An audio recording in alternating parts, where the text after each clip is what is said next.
Загадувањето на воздухот алармантно. Охрид се уште високо котира на листата.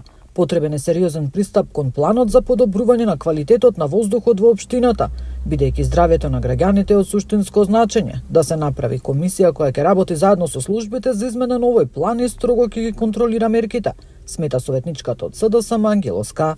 Ако го прочитате извештајот, ќе видите дека стои оптимално регулирање на управувањето со сообраќајот во централното градско подрачје.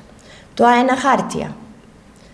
А во пракса, знаете што се случува со сообраќајот во централното градско подрачје, особено во летниот период, и апсолутно не соодействува со она што е напишано во извештајот.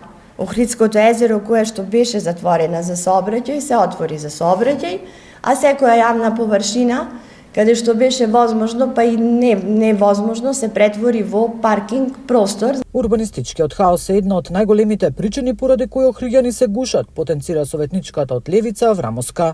Секој кој има елементарно познавање од екологијата, знае дека урбаниот хаос, згради кои што се изградени една до друга, каде што се затвораат прозорците на веќе изградените објекти, каде што се затвораат балконите, каде што е намалена циркулацијата на воздухот, а со тоа и уништување на зеленилото, се една од најважните причини за кои охриѓани денес го дишат најзагадениот воздух во Македонија. Од Оделението за животна средина вела дека мерките се креирани во соработка со Министерството за животна средина и се скоро исти за сите општини во државата. Ние како оделение имаме обврска неделно да доставуваме извештаи до Министерство за животна средина, значи секој петок ние тоа го правиме, подкрепено со извештаи со записници од инспекторите.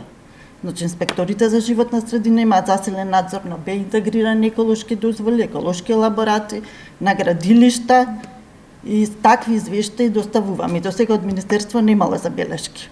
Општината изработи план за подобрување на квалитетот на воздухот, при што акцент е ставен на енергетската ефикасност. Нина Аритоновска, Сител телевизија.